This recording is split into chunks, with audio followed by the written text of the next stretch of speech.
ഇനി നമുക്ക് ഡിസ്കസ് ചെയ്യാനുള്ളത് മാർക്കറ്റിംഗ് സെക്യൂരിറ്റീസ് മെത്തേഡിലെ മൂന്നാമത്തെ പോയിൻ്റാണ് പ്രൈവറ്റ് പ്ലേസ്മെൻറ്റ്. പ്രൈവറ്റ് പ്ലേസ്മെൻറ്റ് എന്ന് പറഞ്ഞു കഴിഞ്ഞാൽ ഇവിടെ നമ്മൾ shares also done by the selling security privately to the friends, relatives or financial institution with or without the help of intermediary. അതായത് ആൾറെഡി കമ്പനിയുടെ എംപ്ലോയീസിൻ്റെ ഫ്രണ്ട്സിനോ അല്ലെങ്കിൽ റിലേറ്റീവ്സിനോ അല്ലെങ്കിൽ ഫിനാൻഷ്യൽ ഇൻസ്റ്റിറ്റ്യൂഷനോ, അതായത് ഇടയിലൊരു ഇൻ്റർമീഡിയറീസ് ഇല്ലാതെ കമ്പനിയുടെ ഷെയർസ് ഇഷ്യൂ ചെയ്യുകയാണെങ്കിൽ അതിന് പറയുന്ന പേരാണ് പ്രൈവറ്റ് പ്ലേസ്മെൻറ്റ് എന്ന് പറയുന്നത്. Sold to their own client or given to the kith and kin without giving any public notice. അപ്പോൾ നമുക്കിവിടെ ഇങ്ങനെ പ്രോസ്പെക്ടസിൻ്റെയോ നോട്ടീസിൻ്റെയോ ഒന്നും ആവശ്യം വരുന്നില്ല. ആ കോസ്റ്റൊക്കെ നമുക്ക് എന്ത് ചെയ്യാൻ പറ്റും, ഇല്ലാതെ ഈസിലി ഫ്രീലി നമുക്ക് എന്ത് ചെയ്യാൻ പറ്റും, അഡീഷണൽ ക്യാപിറ്റൽ ഫൈൻഡ് ഔട്ട് ചെയ്യാൻ പറ്റും. This is best method in depressed market condition. Depression സ്റ്റേജിലൂടെയാണ് എന്നുണ്ടെങ്കിൽ കമ്പനിക്ക് അഡീഷണൽ ഫണ്ട് വേണം. അങ്ങനെയാണെങ്കിൽ കമ്പനിക്ക് യൂസ് ചെയ്യാവുന്ന ബെസ്റ്റ് മെത്തേഡാണ് ഇത് പ്രൈവറ്റ് പ്ലേസ്മെൻറ്റ് മെത്തേഡ്. പക്ഷേ ഈ മെത്തേഡിൻ്റെ മെയിൻ ലിമിറ്റേഷൻ എന്താണെന്ന് വെച്ച് കഴിഞ്ഞാൽ securities are not distributed in a wide geographical area. ഒരുപാട് ഏരിയ കവർ ചെയ്തുകൊണ്ട് നമുക്ക് എന്ത് ചെയ്യാൻ പറ്റില്ല, സെക്യൂരിറ്റീസിൻ്റെ സെയിൽസ് നടത്താൻ കഴിയില്ല. എക്സിസ്റ്റിംഗ് അല്ലെങ്കിൽ നമ്മുടെ ഒരു ബൗണ്ടറിക്ക് അകത്ത് നിന്നുകൊണ്ട്, നമുക്ക് പരിചയമുള്ള ആളുകളുടെ ഒരു ബൗണ്ടറി, അതിനകത്ത് നിന്നുകൊണ്ട് മാത്രം നമുക്ക് സെക്യൂരിറ്റീസ് സെയിൽ ചെയ്യാൻ കഴിയുള്ളൂ. അതാണ് ഇതിൻ്റെ മെയിനായിട്ടുള്ളൊരു ഡിമെറിറ്റ് എന്ന് പറയുന്നത്. ഈ ഒരു മെത്തേഡ് ഇന്ത്യയിൽ പോപ്പുലർ അല്ല. ഇനി നമുക്ക് നോക്കാനുള്ളത് പ്രൈവറ്റ് പ്ലേസുമായി ബന്ധപ്പെട്ടിട്ടുള്ള കമ്പനീസ് ആക്ടിൻ്റെ ഗൈഡ് ലൈൻസ് അല്ലെങ്കിൽ കമ്പനി ആക്ട് ഇതുമായി ബന്ധപ്പെട്ട് പറയുന്ന റിക്വയർമെൻറ്റ്സ് എന്തൊക്കെയാണെന്ന് നോക്കാം. ഫസ്റ്റ് വൺ വരുന്നത് private placement shall be made only to the selected group of person who are identified by board first and such number of person must not 200 in a financial year. ഇവിടെ നമ്മൾ എല്ലാ എംപ്ലോയീസിനും അല്ലെങ്കിൽ എല്ലാ friends and relatives അല്ലെങ്കിൽ എല്ലാവർക്കും ഇങ്ങനെ ഒരു opportunity കൊടുക്കുന്നില്ല. സെലക്റ്റഡ് ഗ്രൂപ്പ് ഓഫ് പേഴ്സൺ ആണ്. ആ സെലക്റ്റഡ് ഗ്രൂപ്പ് ഓഫ് പേഴ്സൺ ആരൊക്കെയാണ് എന്നുള്ളത് ബോർഡാണ്, കമ്പനി ബോർഡാണ് തീരുമാനിക്കുക. സെക്കൻഡ് വൺ വരുന്നത് issuer company must issue private placement offer letter. അവിടെ നമ്മൾ ആളുകളെ ഐഡൻറ്റിഫൈ ചെയ്യുന്നതിന് വേണ്ടിയിട്ട് PPOL അതായത് private placement offer letter company issue ചെയ്തിട്ടുണ്ടായിരിക്കണം. നെക്സ്റ്റ് വൺ വരുന്നത് application money shall required to be paid through banking channel വഴി മാത്രമാണ് ഇതിൻ്റെ ട്രാൻസാക്ഷൻസ്, അതായത് ആപ്ലിക്കേഷൻ മണി കമ്പനി റിസീവ് ചെയ്യാൻ പാടൂ. നെക്സ്റ്റ് വൺ വരുന്നത് issuer company must open separate bank account. ഈ പ്രൈവറ്റ് പ്ലേസ്മെൻറ്റിൻ്റെ ഡീലിങ്ങിന് മാത്രമായിട്ട് കമ്പനി ഷെഡ്യൂൾഡ് ബാങ്കിൽ ഒരു സെപ്പറേറ്റ് ബാങ്ക് അക്കൗണ്ട് ഓപ്പൺ ചെയ്യണം. എന്നിട്ട് മാത്രമേ ട്രാൻസാക്ഷൻസ് കംപ്ലീറ്റ് ചെയ്യാൻ പാടുള്ളൂ. പിന്നെ issuer company shall allot its securities within 60 days from the date of receipt of the application money. അത് ആപ്ലിക്കേഷൻ മണി കിട്ടിക്കഴിഞ്ഞാൽ വിത്തിൻ 60 daysനുള്ളിൽ കമ്പനി അതിൻ്റെ പ്രൊസീജിയേഴ്സ് ചെയ്തിട്ടുണ്ടാവണം. ഇങ്ങനെ 60 daysനുള്ളിൽ കമ്പനി അതിൻ്റെ ഫർദർ പ്രോസസ്സിങ് ചെയ്തിട്ടില്ല എന്നുണ്ടെങ്കിൽ 15 ദിവസത്തിനുള്ളിൽ കമ്പനി അതെന്ത് ചെയ്യണം, റീഫണ്ട് ചെയ്തിട്ട് അല്ലെങ്കിൽ റീപേ ചെയ്തിട്ടുണ്ടായിരിക്കണം ആ ഒരു ആളുകൾക്ക് തിരിച്ച്. നെക്സ്റ്റ് പോയിൻ്റ് പറയുന്നത് issuer company must file form PAS3 for return of allotment within 50 days. ഈ 15 ഡേയ്സിൻ്റെ റിട്ടേണുമായി ബന്ധപ്പെട്ട് പ്രൈവറ്റ് പ്ലേസ്മെൻറ്റിൻ്റെ തേർഡ് ആ ഒരു ഫോം നമ്പറാണ് അത് കമ്പനി ഫയൽ ചെയ്തിട്ടുണ്ടായിരിക്കണം. നെക്സ്റ്റ് വൺ വരുന്നത് company cannot utilise the money till return of allotment filed with ROC. Next one വരുന്നത് complete record ഇതുമായി ബന്ധപ്പെട്ടുള്ളത് PAS5 ഫോം പ്രകാരം കമ്പനി കീപ്പ് ചെയ്തിട്ടുണ്ടായിരിക്കണം, മെയിൻറ്റെയിൻ ചെയ്തിട്ടുണ്ടായിരിക്കണം. ദെൻ ലാസ്റ്റ് പോയിൻ്റ് പറയുന്നത് no fresh offer or invitation shall be made unless the allotment with respect to any previous offer or invitation have been completed. ഒരിക്കൽ നമ്മൾ അത് offer ചെയ്തു, അങ്ങനെ അതുമായി ബന്ധപ്പെട്ട പ്രോസസ്സ് കംപ്ലീറ്റ് ചെയ്യണം. പിന്നെ ഒരു ഫ്രഷ് ഇഷ്യൂ അതിൻ്റെ മുകളിൽ ചെയ്യാൻ പാടില്ല. ഇത്രയാണ് പ്രൈവറ്റ് പ്ലേസ്മെൻറ്റുമായി ബന്ധപ്പെട്ടിട്ടുള്ള കമ്പനി ആക്റ്റിൽ പറഞ്ഞിരിക്കുന്ന പോയിൻറ്റ്സുകൾ. അപ്പോൾ പ്രൈവറ്റ് പ്ലേസ്മെൻറ്റ് എന്ന് പറഞ്ഞാൽ പ്രൈവറ്റ്ലി നമ്മുടെ ഫ്രണ്ട്സ് ആൻഡ് റിലേറ്റീവ്സിന് ഷെയർസ് ഇഷ്യൂ ചെയ്തുകൊണ്ട് കമ്പനി അഡീഷണൽ ഫണ്ട് കണ്ടെത്തുക. ഓക്കെ, നെക്സ്റ്റ് നാലാമത്തെ പോയിൻ്റ് നമുക്ക് നോക്കാനുള്ളത് ബോട്ട് ഔട്ട് ഡീലേഴ്സാണ്. ഇവിടെ നമ്മൾ company offer securities to the public through a sponsor. ഒരു സ്പോൺസറിലൂടെ കമ്പനി ഇൻവെസ്റ്റേഴ്സിനെ ഫൈൻഡ് ഔട്ട് ചെയ്യുക. അതാണ് ഇതിൽ വരുന്നത് ബോട്ട് ഔട്ട് ഡീൽ. ഇവിടെ കമ്പനിയും ഈ ഒരു സ്പോൺസറും തമ്മിൽ ഒരു എഗ്രിമെൻ്റ് ആയിരിക്കും. ആ എഗ്രിമെൻ്റ് പ്രകാരം കമ്പനി ഒന്നുകിൽ ഫുള്ളി അല്ലെങ്കിൽ പാർഷ്യലി ഷെയർസ് മുഴുവൻ ആരെ ഏൽപ്പിക്കും, ഈ സ്പോൺസറിന് ആണ്. ആ സ്പോൺസറാണ് പിന്നെ ജനറൽ പബ്ലിക്കിനിടയിൽ അതിൻ്റെ സെയിൽസ് നടത്തുന്നത്. These options save the issuing company the cost and time. അപ്പോൾ അതുകൊണ്ട് തന്നെ കമ്പനിക്ക് ഇതിൻ്റെ ജനറൽ പബ്ലിക്കിനെ ഫൈൻഡ് ഔട്ട് ചെയ്യുക, ആ ഒരു പ്രൊസീജിയറുമായി ബന്ധപ്പെട്ടിട്ടുള്ള കോസ്റ്റ്, ടൈം, ഇതൊക്കെ കമ്പനിക്ക് എന്ത് ചെയ്യാൻ പറ്റും, സേവ് ചെയ്യാൻ കഴിയും. കാരണം ഇതെല്ലാം ചെയ്യുന്നത് ആരാണ്, സ്പോൺസർ ആയിരിക്കും. According to SEBI only private company can use this method. ഈ മെത്തേഡ് ആർക്ക് മാത്രമേ യൂസ് ചെയ്യാൻ കഴിയുള്ളൂ, പ്രൈവറ്റ് കമ്പനീസ് മാത്രമാണ് യൂസ് ചെയ്യാൻ പറ്റുള്ളൂ.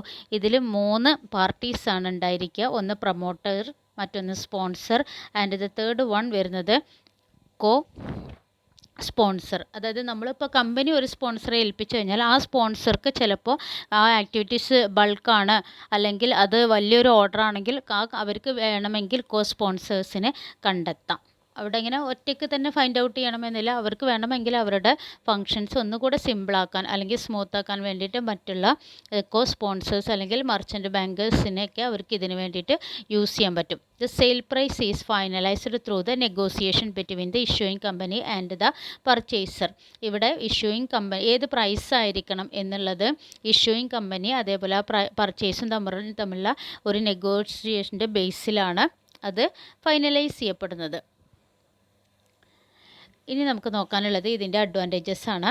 സ്പീഡി സെയിൽസ്, അതായത് നേരത്തെ കമ്പനിയുടെ ഭാഗത്ത് നിന്ന് കൂടുതൽ ടൈം ഇതിനു വേണ്ടി സ്പെൻഡ് ചെയ്യേണ്ടി വരുന്നില്ല. മാത്രമല്ല ഈ ഒരു ഫീൽഡിൽ വളരെ എഫക്റ്റീവ് ആൻഡ് എക്സ്പീരിയൻസ്ഡ് ആയിട്ടുള്ള ആളുകളാണ് ഈ ഒരു സ്പോൺസർഷിപ്പ് ഏറ്റെടുത്ത് ചെയ്യുന്നത്. അതുകൊണ്ട് വളരെ സ്പീഡിൽ നമുക്ക് എന്ത് ചെയ്യാൻ പറ്റും, സെക്യൂരിറ്റീസിൻ്റെ സെയിൽസും അതേപോലെ തന്നെ കമ്പനിക്ക് ആവശ്യമായ ഫണ്ടും മൊബിലൈസ് ചെയ്യാൻ കഴിയും. ദെൻ നെക്സ്റ്റ് വൺ വരുന്നത് freedom. Then next third one investors protection and the last one quality offer. The bought out sale help in improving the quality of capital flotation. അതേപോലെ ഇൻവെസ്റ്റേഴ്സ് പ്രൊട്ടക്ഷൻ, ഇവിടെ facilitate better investors protection as the sponsors are thoroughly evaluated and appreciated by the promoters before loading the issue. അപ്പോൾ വളരെ വ്യക്തമായിട്ട് evaluate ചെയ്തതിന് ശേഷം മാത്രമാണ് ഇങ്ങനെ ഒരു എഗ്രിമെൻറ്റിൽ എത്തപ്പെടുന്നത്. അതുകൊണ്ട് അവിടെ ഇങ്ങനെ ഇൻവെസ്റ്റേഴ്സിൻ്റെ പ്രൊട്ടക്ഷൻ കൂടെ എൻഷുർ ചെയ്യുന്നുണ്ട്. ഈ ഒരു മെത്തേഡ് അല്ലെങ്കിൽ ഈ ബോട്ട് ഔട്ട് ഡീൽ എന്ന് പറയുന്ന പ്രൊസീജിയറിന് കുറച്ച് ഡിസഡ്വാൻറ്റേജസ് കൂടെ ഉണ്ട്, അതുകൂടെ നോക്കാം. ഫസ്റ്റ് വൺ വരുന്നത് sponsor may take control of the company. ഇവിടെ സ്പോൺസർ കൂടുതൽ കാര്യങ്ങളിൽ ഇൻ്റർഫിയർ ചെയ്യാൻ തുടങ്ങും, അതാണ് ഒരു പ്രശ്നം. പിന്നൊന്ന് വരുന്നത് മാർക്കറ്റ് ഡൗൺ ആണ് എന്നുണ്ടെങ്കിൽ അവിടെ ഇങ്ങനെ സ്പോൺസറിന് ഈ ലോസ് സംഭവിക്കാം. ആൻഡ് ദെൻ തേർഡ് വൺ വരുന്നത് ഇൻസൈഡർ ട്രേഡിംഗ് കൂടുതലായിട്ട് വരും. ദെൻ നാലാമത്തെ പോയിന്റ് വരുന്നത് sponsor can make large profit at the expenses of A small investors. അപ്പോൾ ഇവിടെ ഇങ്ങനെ കമ്പനി ആയിട്ടുള്ള ഡീലിംഗ് അല്ല, അപ്പോൾ സ്പോൺസർക്ക് ഒരു കൂടുതൽ നല്ലൊരു ലാഭം ഉണ്ടാക്കിയെടുക്കാൻ വേണ്ടിയിട്ടുള്ള പ്രാക്ടീസൊക്കെ അവർ നടത്തുന്നതായിട്ട് നമുക്ക് കാണാം. ഇതാണ് ഇതിൻ്റെ മെയിനായിട്ടുള്ള ഡിസഡ്വാൻറ്റേജസ്. ഇനി നമുക്ക് അഞ്ചാമത്തെ പോയിൻ്റാണ് നോക്കാനുള്ളത്, റൈറ്റ് ഇഷ്യൂ. റൈറ്റ് ഇഷ്യൂവിൽ പറയുന്നത് the issue of shares by a company to its existing share ഹോൾഡേഴ്സിന് ഷെയർസ് കൊടുത്തുകൊണ്ട് കമ്പനി ക്യാപിറ്റൽ മൊബിലൈസേഷൻ നടത്തുക അല്ലെങ്കിൽ ഫർദർ ക്യാപിറ്റൽ കണ്ടെത്തുക, അതിനെയാണ് എന്ത് പറയുന്നത്, റൈറ്റ് ഇഷ്യൂ എന്ന് പറയുന്നത്. ഇങ്ങനെ ഇഷ്യൂ ചെയ്യുന്ന ഷെയർസിനെ റൈറ്റ് ഷെയർസ് എന്ന് ആണ് പറയുന്നത്. According to section 81 subsection 1 of the companies act, company ആക്ടിലെ 81 സബ്സെഷൻ 1ലാണ് റൈറ്റ് ഇഷ്യൂവിനെ കുറിച്ച് പറഞ്ഞിട്ടുള്ളത്. when the company want to increase its share capital by issue of further shares must be issued first to the existing shareholders in proportion to their existing shareholding. Already existing ഷെയർഹോൾഡേഴ്സിൻ്റെ കയ്യിൽ എത്രത്തോളം ഷെയർസുകളാണോ ഉള്ളത് അതിൻ്റെ proportion അനുസരിച്ചിട്ടായിരിക്കും അവർക്ക് ഇങ്ങനെ ഒരു offer കൊടുക്കുക. അതേപോലെ തന്നെ ഇവിടെ ഇങ്ങനെ ആ ഒരു ഓഫർ അല്ലെങ്കിൽ അത്തരത്തിലുള്ള ഷെയർസിനെയാണ് റൈറ്റ് ഷെയർസ് എന്ന് പറയുന്നത്. ഇവിടെ പ്രത്യേകിച്ച് സർക്കുലറൊന്നും ആവശ്യമായിട്ട് വരുന്നില്ല, കാരണം കമ്പനിയെക്കുറിച്ച് എല്ലാ ഡീറ്റെയിൽസും അറിയുന്ന ഇൻവെസ്റ്റേഴ്സ് അല്ലെങ്കിൽ ഷെയർ ഹോൾഡേഴ്സിന് തന്നെയാണ് നമ്മൾ അഡീഷണൽ ഓഫർ ചെയ്യുന്നത്. Company hello A time limit, maximum ഒരു 1 മന്ത് അല്ലെങ്കിൽ 2 മന്ത് ടൈം കമ്പനി കൊടുക്കും. ആ ടൈമിനുള്ളിൽ വളണ്ടർലി അതല്ലെങ്കിൽ നിർബന്ധമൊന്നുമില്ല, എക്സിസ്റ്റിംഗ് ഷെയർ ഹോൾഡേഴ്സിന് വേണമെങ്കിൽ എന്ത് ചെയ്യാൻ പറ്റും, ഈ ഒരു ഓഫർ ആക്സെപ്റ്റ് ചെയ്യാം, അതല്ലെങ്കിൽ അവർക്കത് റിജക്റ്റ് ചെയ്യാം. അപ്പോൾ ഇങ്ങനെ ഷെയർ ഹോൾഡേഴ്സ് അത് സബ്സ്ക്രൈബ് ചെയ്യുകയാണെങ്കിൽ ഫർദർ അതിൻ്റെ പ്രോസസ്സുമായിട്ട് കംപ്ലീറ്റ് ആവും. ഇനി ഷെയർ ഹോൾഡേഴ്സ് അത് ആക്സെപ്റ്റ് ചെയ്യുന്നില്ല എന്നുണ്ടെങ്കിൽ company can offer to the public. അങ്ങനെ ഫസ്റ്റ് നമ്മൾ എക്സിസ്റ്റിംഗ് ഷെയർ ഹോൾഡേഴ്സിന് ഒരു ഓപ്പർച്യൂണിറ്റി കൊടുക്കുകയാണ്. ഒരു ലിമിറ്റഡ് ടൈമിനുള്ളിൽ അവർക്ക് വേണമെങ്കിൽ എന്ത് ചെയ്യാം, ആ ഓഫർ ആക്സെപ്റ്റ് ചെയ്യാം. അവരത് ആക്സെപ്റ്റ് ചെയ്യുന്നില്ലെങ്കിൽ കമ്പനിക്ക് എന്ത് ചെയ്യാം, അതേ ഷെയർസ് ജനറൽ പബ്ലിക്കിലേക്ക് സെയിൽസ് നടത്താം. ഇതാണ് റൈറ്റ് ഇഷ്യൂവിൽ വരുന്നത്. ഇനി നമുക്ക് നോക്കാനുള്ളത് റൈറ്റ് ഇഷ്യൂവുമായി ബന്ധപ്പെട്ടിട്ട് സെബി ഇഷ്യൂ ചെയ്തിരിക്കുന്ന ഗൈഡ് ലൈനുകളാണ്. ഫസ്റ്റ് വൺ വരുന്നത്, once company announce it cannot be withdraw. ഒരിക്കൽ കമ്പനി റൈറ്റ് ഇഷ്യൂവുമായി ബന്ധപ്പെട്ടിട്ട് ഒരു അനൗൺസ്മെൻറ്റ് ചെയ്ത് കഴിഞ്ഞാൽ കമ്പനിക്ക് പിന്നെ അത് എന്ത് ചെയ്യാൻ പറ്റില്ല, വിഡ്രോ ചെയ്യാൻ കഴിയില്ല. നെക്സ്റ്റ് വൺ വരുന്നത്, ഇങ്ങനെ ഒരു റൈറ്റ് ഇഷ്യൂ നടത്തണം എന്ന് പറയുന്നത് അതിൻ്റെ ഒരു അണ്ടർ റൈറ്റിംഗ് ഓപ്ഷണലാണ്. അത് അണ്ടർ റൈറ്റിംഗ് പ്രൊസീജിയറിലൂടെ മാത്രമാണ് ചെയ്യാൻ പറ്റൂ എന്നൊന്നുമില്ല. പിന്നെ വരുന്നത്, prior approval of the registrar. കമ്പനിയുടെ രജിസ്ട്രാറുടെ കയ്യിൽ നിന്നും പ്രയർ അപ്രൂവൽ നമ്മൾ വാങ്ങിച്ചിട്ടുണ്ടാവണം, എന്നാൽ മാത്രമാണ് റൈറ്റ് ഇഷ്യൂ ചെയ്യാൻ കഴിയുള്ളൂ. പിന്നെ വരുന്നത്, it should not be kept open for more than 60 days.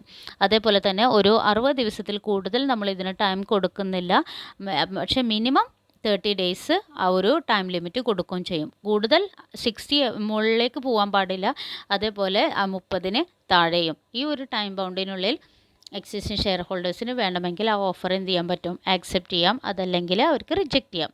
അതേപോലെ തന്നെ reservation is not allowed on right shares. Right ഷെയർസിന് റിസർവേഷൻ അലൗഡ് അല്ല. പിന്നെ വരുന്നത്, only in respect of fully paid shares. Fully paid ഷെയർസിൻ്റെ മുകളിൽ ഷെയർ ഹോൾഡേഴ്സിന് മാത്രമാണ്, അല്ലെങ്കിൽ ഫുള്ളി പെയ്ഡ് ഷെയർസിൻ്റെ മുകളിൽ മാത്രമാണ് റൈറ്റ് ഇഷ്യൂ ചെയ്യുന്നുള്ളൂ. പിന്നെ letter of offer shall contain disclosure as per SEBI requirement.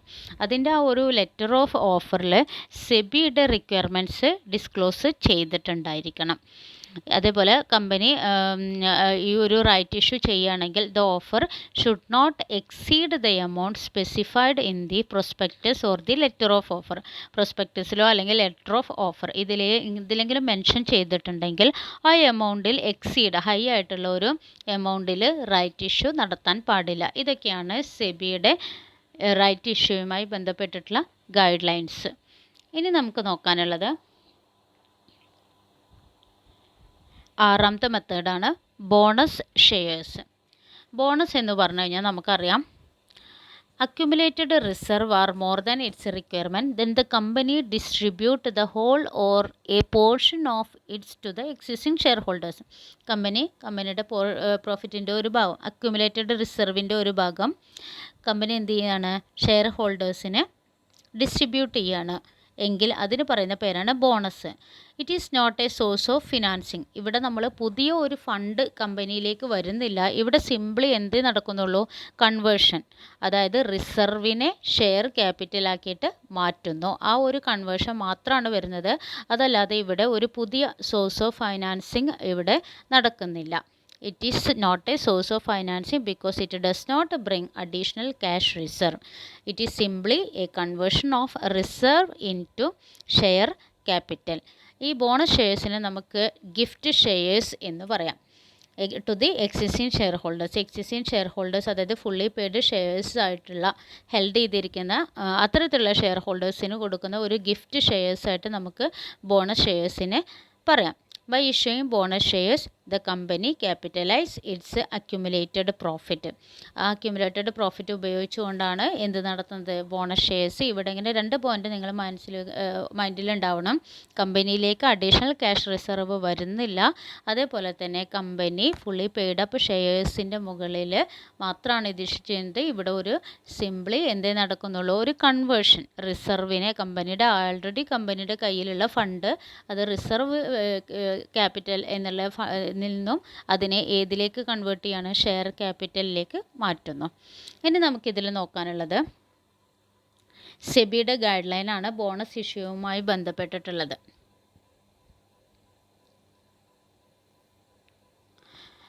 Bonus ഇഷ്യൂവുമായി ബന്ധപ്പെട്ടിട്ട് സെബിയുടെ ഗൈഡ് ലൈൻ ഫസ്റ്റ് വൺ വരുന്നത് no bonus shares shall dilute other issue.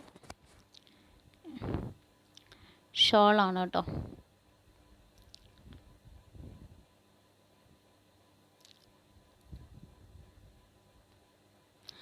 Okay, next one, bonus issue from free reserve, and next one, revaluation result not eligible, issue in lieu of dividend, partially paid shares not eligible. The next point, no default of payment of interest, etc. The next one, time within which bonus issue shall be made. The next one, bonus proposal cannot be withdrawn.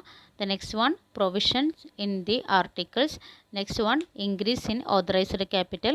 And the last one, prohibition of issue of bonus shares by revaluation of asset. ഇത്രയും പോയിൻ്റാണ് bonus ഷെയർസുമായി ബന്ധപ്പെട്ടിട്ട് സെബിയുടെ instructions. അപ്പോൾ ഇത് follow ചെയ്തുകൊണ്ടായിരിക്കണം company എന്ത് ചെയ്യുന്നത്, bonus shares issue ചെയ്യുന്നത്.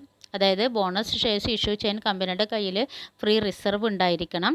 അതേപോലെ revaluation reserve ഒന്നും ഉപയോഗിച്ചുകൊണ്ട് നമുക്ക് ബോണസ് ഷെയർസ് നടത്താൻ കഴിയില്ല. അതേപോലെ എന്തെങ്കിലും ഒരു ഡീഫോൾട്ട് പേയ്മെൻറ്റ് ആൾറെഡി വന്നിട്ടുണ്ടെങ്കിൽ കമ്പനിക്ക് എന്ത് ചെയ്യാൻ പറ്റില്ല, ഈ ബോണസ് ഷെയർസ് ഇഷ്യൂ ചെയ്യാൻ കഴിയില്ല. കാരണം ആദ്യം അത് ആ ഒരു ലയബിലിറ്റി കംപ്ലീറ്റ് ചെയ്യണം. പിന്നെ അതേപോലെ പാർഷ്യലി പെയ്ഡ് ഷെയർസ് ആണെങ്കിൽ അതിന് മുകളിലും ബോണസ് ഷെയർസ് ഇഷ്യൂ ചെയ്യാൻ കഴിയില്ല. പിന്നെ bonus shares shall dilute other issue. പിന്നെ അതേപോലെ ഒരിക്കൽ അനൗൺസ് ചെയ്ത് കഴിഞ്ഞാൽ അത് വിഡ്രോ ചെയ്യാൻ കഴിയില്ല. പിന്നെ അതേപോലെ ടൈം, ആ ഒരു particular time bonus issue shall be ആ ടൈമിനുള്ളിൽ തന്നെ അത് ചെയ്തിട്ടുണ്ടാവണം. ഓതറൈസ്ഡ് ക്യാപിറ്റൽ, അതിന് വേണ്ടിയിട്ട് ഓതറൈസ്ഡ് ക്യാപിറ്റലിൽ ആൾട്രേഷൻ വരുത്തണം. അതേപോലെ prohibition of issue of bonus shares by revaluation of asset. All the company listed as well as unlisted കമ്പനികളായിക്കോട്ടെ, that no company shall venture to issue bonus shares out of reserve created by revaluation of fixed asset. നമുക്കറിയാം reserve നമ്മൾ keep ചെയ്യുന്നത് ഓരോ പർപ്പസിന് വേണ്ടിയിട്ടായിരിക്കും. അപ്പോൾ ആ reserve അതിന് വേണ്ടി മാത്രമാണ് ഉപയോഗിക്കാൻ കഴിയുള്ളൂ. അതല്ലാതെ നമ്മൾ ബോണസ് ഇഷ്യൂവിന് വേണ്ടിയിട്ടുള്ള ഫണ്ട് ഏതാണോ അത് മാത്രമാണ് ബോണസ് ഷെയർസായിട്ട് ഇഷ്യൂ ചെയ്യാൻ വേണ്ടി ഉപയോഗിക്കാവൂ. അതല്ലാതെ മറ്റേതെങ്കിലും പേരിൽ നമ്മൾ ആൾറെഡി കീപ്പ് ചെയ്തിരിക്കുന്ന റിസർവ് ഉപയോഗിച്ചുകൊണ്ട് ബോണസ് ഷെയർസിൻ്റെ ഇഷ്യൂ നടത്താൻ കഴിയില്ല. നെക്സ്റ്റ് വൺ, ഏഴാമത്തെ പോയിൻ്റാണ് ബുക്ക് ബിൽഡിംഗ്. ബുക്ക് ബിൽഡിംഗ് പറഞ്ഞു കഴിഞ്ഞാൽ this is a mechanism where during the period for which the book for the offer is open the bid are collected from investors at various price which are within the period band specified by the user. ഇവിടെ company issue ചെയ്യുന്ന സമയത്ത് company ആ ഷെയർസിന് ഒരു face value ഒന്നും നിശ്ചയിക്കുന്നില്ല. അവിടെ ഒരു price band, ഇപ്പോൾ example പറയുകയാണെങ്കിൽ 80 to 100 ഇങ്ങനെ ഒരു പ്രൈസ് ബാൻഡാണ് കമ്പനി കൊടുക്കുന്നത്. അപ്പോൾ ഇൻവെസ്റ്റേഴ്സിന് ഈ ഒരു പ്രൈസ് റേഞ്ചിനുള്ളിൽ അവർക്ക് എന്ത് ചെയ്യാൻ പറ്റും, ഷെയർസ് വാങ്ങിക്കാം. 80 to, ഇപ്പോൾ നമ്മളിപ്പോൾ പറഞ്ഞ എക്സാമ്പിൾ പ്രകാരം 80 to 100. അപ്പോൾ ആ ഒരു ഇൻവെസ്റ്റേഴ്സ് ആ ഒരു 80 അല്ലെങ്കിൽ 90 അല്ലെങ്കിൽ 100 ഇതിലേതെങ്കിലും ഒരു ബിഡ് കോൾ ചെയ്തിട്ട് അയാൾക്ക് എന്ത് ചെയ്യാൻ പറ്റും, ഷെയർസ് വാങ്ങിക്കാൻ പറ്റും. അപ്പോൾ ഇനി നമുക്ക് ഇതുമായി ബന്ധപ്പെട്ടിട്ട് നോക്കാനുള്ളത് the detailed process of book ബിൽഡിങ്ങിൻ്റെ പ്രോസസ്സാണ്. മെയിനായിട്ട് 5 സ്റ്റെപ്പുകളാണുള്ളത്. ഫസ്റ്റ് വൺ വരുന്നത് ഇൻവെസ്റ്റ്മെൻറ്റ് ബാങ്കർ അപ്പോയിൻമെൻറ്റ്. ഈ ഒരു പ്രോസസ്സ് അല്ലെങ്കിൽ ബുക്ക് ബിൽഡിംഗ് പ്രൊസീജിയർ ചെയ്യുന്നതിന് വേണ്ടിയിട്ട് ആദ്യം നമ്മൾ ആരിനെ അപ്പോയിൻറ്റ് ചെയ്യണം, ഒരു ഇൻവെസ്റ്റ്മെൻറ്റ് ബാങ്കറിനെ അപ്പോയിൻറ്റ് ചെയ്യണം. ഈ ഇൻവെസ്റ്റ്മെൻറ്റ് ബാങ്കറാണ്, ലീഡ് ഇൻവെസ്റ്റ്മെൻറ്റ് ബാങ്കർ ആണ് ഫസ്റ്റ് സ്റ്റെപ്പ് നമ്മൾ അപ്പോയിൻമെൻറ്റ് ചെയ്യുകയാണ് ചെയ്യുന്നത്. അയാളാണ് ബാക്കിയുള്ള പ്രൊസീജിയറൊക്കെ ഇതുമായി ബന്ധപ്പെട്ടിട്ടുള്ള ചെയ്യുന്നത്. ഇയാളുടെ ഒരു സജഷൻ ആയിരിക്കും കമ്പനിക്ക് ആ ഒരു size of the capital issue അല്ലെങ്കിൽ ആ പ്രൈസ് ബാൻഡ് അതിനെക്കുറിച്ചൊക്കെ കമ്പനിക്ക് സജസ്റ്റ് ചെയ്യുന്നതൊക്കെ ഇയാളായിരിക്കും. ഇതിലിപ്പോൾ lower end of the price അതിന് പറയുന്ന പേരാണ് ഫ്ലോർ പ്രൈസ്. നേരത്തെ നമ്മൾ പറഞ്ഞ എക്സാമ്പിളിൽ 80 to 100 ആ 80 എന്നുള്ളതിന് പറയുന്ന പേരാണ് ഫ്ലോർ പ്രൈസ്. പക്ഷേ ആ ഹയ്യർ എൻഡിന് പറയുന്ന പേരാണ് സീലിംഗ് പ്രൈസ്. ഈ ഒരു ഫ്ലോർ പ്രൈസിനും സീലിംഗ് പ്രൈസിനും ഇടയിലുള്ള ഒരു ബിഡ്, ഇടയിലുള്ള ഒരു റേഞ്ച്, ആ ഒരു ബിഡിൽ എന്ത് ചെയ്യാൻ പറ്റും, ഇൻവെസ്റ്റേഴ്സിന് ഷെയർസ് പർച്ചേസ് ചെയ്യാം. The final price at which securities are indeed offered for sale after the entire book building process is called cut off price. അപ്പോൾ ഏത് പ്രൈസിനാണോ അവർ ഡിസൈഡ് ചെയ്തത് അതിന് നമുക്ക് അവസാനം എന്ത് പറയാം? കട്ട് ഓഫ് പ്രൈസ് എന്ന് പറയാം. അതായത് ഏത് പ്രൈസാണോ ഷെയർസ് അലോട്ട് ചെയ്ത പ്രൈസ് ഏതാണോ അതിനെയാണ് ഇത് പറയുന്നത് കട്ട് ഓഫ് പ്രൈസ് എന്ന് പറയുക. അപ്പോൾ നേരത്തെ നമ്മൾ എക്സാമ്പിൾ പറഞ്ഞു 80 to 100 അപ്പോൾ 80 ആ ലോവസ്റ്റ് പ്രൈസിനെ പറയുന്ന പേരാണ് ഫ്ലോർ പ്രൈസ്. ഹയസ്റ്റ് റേഞ്ചത്തെ ആ ഒരു ഹയസ്റ്റ് എമൗണ്ടിന് പറയുന്ന പേരാണ് സീലിംഗ് പ്രൈസ്. അപ്പോൾ ഇതിനിടയിലുള്ള ഇപ്പോൾ 85 അല്ലെങ്കിൽ 90 ഇതിൽ ഏത് പ്രൈസിനാണോ ദ ഷെയർസ് ആർ അലോട്ടഡ് നമ്മൾ അലോട്ട് ചെയ്തത് അതിനെ പറയുന്ന പേരാണ് cut off price. Okay, then നമുക്കിനി സെക്കൻഡ് സ്റ്റെപ്പിലേക്ക് പോവാം. നെക്സ്റ്റ് സ്റ്റെപ്പ് പറയുന്നത് collecting bid. Investors in the market are requested to bid to buy the shares. അപ്പോൾ ഇവിടെ ഇങ്ങനെ ഇൻവെസ്റ്റേഴ്സിന് ത്രൂ ബിഡ് വഴിയാണ് ഷെയർസ് ഓഫർ ചെയ്യുന്നത്. This bid along with application money are supposed to be submitted to the investment banker. അപ്പോൾ ഈ Biddle എത്രയാണോ amount coat ചെയ്തിരിക്കുന്നത് അത് പ്ലസ് അപ്ലിക്കേഷൻ മണി, അതിൻ്റെ അപ്ലിക്കേഷൻ മണി ആയിട്ടാണ് എന്ത് ചെയ്യേണ്ടത്? ഇൻവെസ്റ്റ്മെൻറ്റ് ബാങ്കിൽ ആ എമൗണ്ട് സബ്മിറ്റ് ചെയ്യേണ്ടത്. It must be noted that it is not a single investment banker who is engaged in the collection of bid. അപ്പോൾ ഇവിടെ ഇങ്ങനെ നമ്മൾ ഒരു ബിഡാണ്. അപ്പോൾ ആ ബിഡ് എന്ന് പറയുമ്പോൾ അതിൽ ഒരൊറ്റ ബാങ്കറുടെ ഇൻവോൾവ്മെൻ്റ് അല്ല ഉണ്ടാവുക.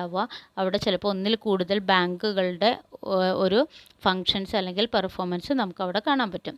നെക്സ്റ്റ് മൂന്നാമത്തെ സ്റ്റെപ്പ് പറയുന്നത് പ്രൈസ് ഡിസ്കവറി.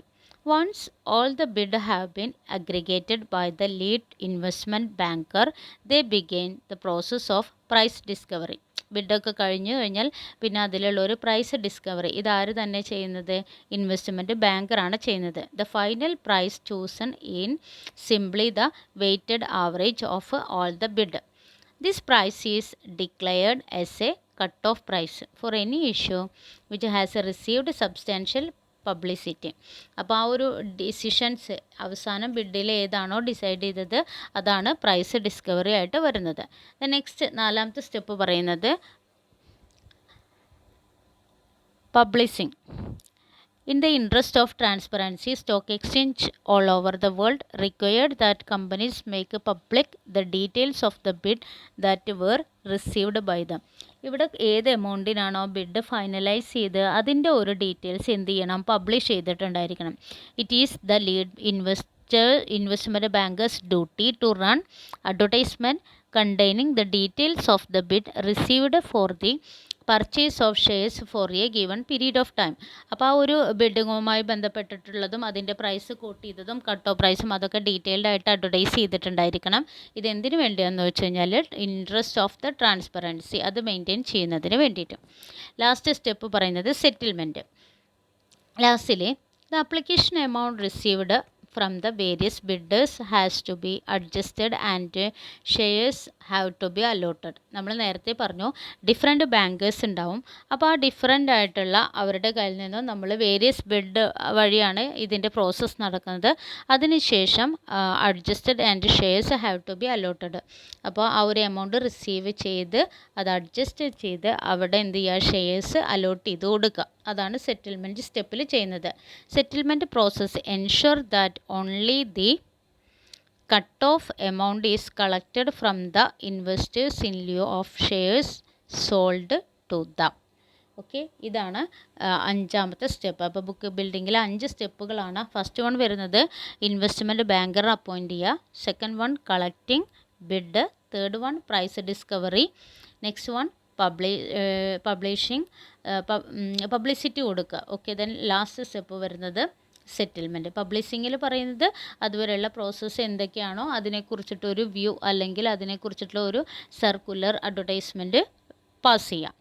നെക്സ്റ്റ് വൺ നമുക്കിതുമായി ബന്ധപ്പെട്ട ഒരു ചെറിയൊരു ടോപ്പിക്ക് പറയാനുള്ളത് റിവേഴ്സ് ബുക്ക് ബിൽഡിംഗ് ആണ്. റിവേഴ്സ് ബുക്ക് ബിൽഡിംഗ് എന്ന് പറഞ്ഞു കഴിഞ്ഞാൽ it is used for buy back of shares from the market. Already issued ചെയ്ത കമ്പനിയുടെ ഷെയർസ് മാർക്കറ്റിൽ നിന്നും തിരിച്ച് പിടിക്കുന്ന ആ ഒരു പ്രോസസ്സ് അതിനെയാണ് നമ്മൾ എന്ത് പറയുന്നത്? Reverse book building. Reverse book building is also a price discovery method, in which the bid are taken from the current investors and the final price is decided on the last day of the offer. Normally the price fixed in reverse book building exceed the market price. അപ്പോൾ നിലവിൽ ഉള്ള market പ്രൈസിനേക്കാൾ ഒരു high price coat ചെയ്തുകൊണ്ട് കമ്പനിയുടെ shares തന്നെ എന്ത് ചെയ്യും, തിരിച്ച് പിടിക്കും. അതിന് പറയുന്ന പേരാണ് റിവേഴ്സ് ബുക്ക് ബിൽഡിംഗ് എന്ന് പറയുന്നത്. ഇത് മെയിനായിട്ട് യൂസ് ചെയ്യുന്നത് to raise the capital of the company. Business ഓപ്പറേഷനുമായി ബന്ധപ്പെട്ടിട്ട് കമ്പനിയുടെ ക്യാപിറ്റൽ ഇംപ്രൂവ് അല്ലെങ്കിൽ ഇൻക്രീസ് ചെയ്യുന്നതിന് വേണ്ടിയിട്ടാണ് ഇത് ബുക്ക് ബിൽഡിംഗ് ചെയ്യുന്നത്. അതിൻ്റെ റിവേഴ്സായിട്ട് ആ ഒരു ക്യാപിറ്റൽ സ്ട്രക്ചറിന് ഒരു മാറ്റം വരുത്തിയിട്ട് ആ ഒരു ക്യാപിറ്റൽ സ്ട്രക്ചർ ഒന്നും കൂടി കട്ട് ഷോർട്ട് ചെയ്യണം എന്നുണ്ടെങ്കിൽ കമ്പനി എന്ത് ചെയ്യും, ഇഷ്യൂ ചെയ്ത ഷെയർസിനെ തിരിച്ചു വിളിക്കും. അതാണ് ഇത് വരുന്നത് റിവേഴ്സ് ബുക്ക് ബിൽഡിംഗ്. നെക്സ്റ്റ് നമുക്ക് നോക്കാനുള്ളത് employee stock option scheme. This scheme was introduced in the year 1985. It is another method of raising capital from the primary market. ഈ ഒരു മെത്തേഡ് പ്രകാരം നമ്മൾ employees of the public company is allowed to participate in the equity capital of the company. കമ്പനിയുടെ equity capital hold ചെയ്യാനുള്ള ഒരു offer അല്ലെങ്കിൽ ഒരു അവസരം ആർക്ക് കിട്ടുകയാണ്, എംപ്ലോയീസിന് കിട്ടുക. അതാണ് ഇതിൽ പറയുന്നത് എംപ്ലോയീസ് സ്റ്റോക്ക് ഓപ്ഷൻ സ്കീം. ഇത് ഈ ഒരു ഓപ്ഷൻ ആർക്ക് മാത്രമേ ഉണ്ടാവുള്ളൂ, പെർമനൻ്റ് എംപ്ലോയീസിന് മാത്രമാണ് ഈ ഒരു പ്രോസസ്സ് വഴി കമ്പനിയുടെ ഷെയർസ് അക്വയർ ചെയ്യാൻ കഴിയുള്ളൂ. The employees can join the scheme voluntarily. അത് വളണ്ടർലി ആയിട്ട് സ്വമേധയാ അവർക്ക് വേണമെങ്കിൽ അതിൽ എന്ത് ചെയ്യാം, പാർട്ടിസിപ്പേറ്റ് ചെയ്യാം. അതേപോലെ തന്നെ കമ്പനി ഇപ്പോൾ ഇൻഡിവിജ്വലായിട്ട് ഷെയർസ് വാങ്ങിക്കാം, അതല്ലെങ്കിൽ ജോയിൻ്റ് ആയിട്ട് കമ്പനിയുടെ ഷെയർസ് എംപ്ലോയീസിന് അക്വയർ ചെയ്യാം. പക്ഷെ അങ്ങനെ ജോയിൻ്റ് ആയിട്ടാണ് എന്നുണ്ടെങ്കിൽ അവിടെ നോൺ ട്രാൻസ്ഫറബിൾ കൺവേർട്ടബിൾ ഡിബഞ്ചേഴ്സ് ആയിരിക്കും. ഇതെന്ത് ചെയ്യാൻ പറ്റില്ല, അതിൻ്റെ ഒരു പിന്നെ ആ ഒരു ടൈം ബൗണ്ട് അല്ലെങ്കിൽ അത് ആ ഒരു എക്സ്പയറി ഡേറ്റ് ഒരു 5th ഇയറാണ് എങ്കിൽ ആ 5th ഇയർ കഴിഞ്ഞതിന് ശേഷം മാത്രമാണ് അത് എന്ത് ചെയ്യാൻ പറ്റുള്ളൂ, എംപ്ലോയീസിന് കൺവേർട്ട് ചെയ്യാൻ കഴിയുള്ളൂ. അത്തരത്തിലുള്ള നോൺ ട്രാൻസ്ഫറബിൾ കൺവേർട്ടബിൾ ഡിബഞ്ചേഴ്സ് എംപ്ലോയീസിന് ജോയിൻ്റ്ലി അത് അലൗ ചെയ്യാവുന്നു. ഇന്ത്യയിൽ മെയിനായിട്ട് ഇപ്പോൾ നമുക്ക് കാണാൻ പറ്റുന്നത് ഇൻഫോസിസ്, ഇന്ത്യൻ ഓയിൽ കോർപ്പറേഷൻ, അതേപോലെ NIIT ഒക്കെയാണ് ഈ ഒരു സ്കീം ഇൻട്രൊഡ്യൂസ് ചെയ്തിരിക്കുന്നത്. എംപ്ലോയീസിന് തന്നെ ഒരു മോട്ടിവേഷൻ എന്നുള്ള രീതിയിലാണ് അവരെ കൂടെ എന്ത് ചെയ്യാണ്, കമ്പനിയുടെ പാർട്ടിസിപ്പേഷൻ, കമ്പനിയുടെ ഇക്വിറ്റി ക്യാപിറ്റലിൽ പാർട്ടിസിപ്പേറ്റ് ആക്കി മാറ്റുന്ന ഒരു മെത്തേഡ്. ഇത്രയാണ് ടോട്ടൽ നമുക്ക് ഡിസ്കസ് ചെയ്യാനുള്ള മെത്തേഡ് ഓഫ് സെക്യൂരിറ്റീസ് മാർക്കറ്റിംഗ്. അപ്പോൾ നമ്മൾ ആദ്യം പറഞ്ഞത് ഇനീഷ്യൽ പബ്ലിക് ഓഫർ ആയിരുന്നു. ആ initial public offer first one പറയുന്നത് ത്രൂ പ്രോസ്പെക്ടസ് വഴി ഇഷ്യൂ ചെയ്യുന്നതാണ്. സെക്കൻഡ് വൺ വരുന്നത് offer of sale. Third one private placement. Fourth one boat out deal. Next one അഞ്ചാമത്തെ റൈറ്റ് ഇഷ്യൂ. ആറാമത്തെ ബോണസ് ഷെയർസ്. ഏഴാമത്തെ book building. And the last one employee stock option scheme. ഇനി നമുക്കിതിൽ other മെത്തേഡാണ് discuss ചെയ്യാനുള്ളത്. Okay, അത് നമുക്ക് next ക്ലാസ്സിൽ കണ്ടിന്യൂ ചെയ്യാം. Thank you.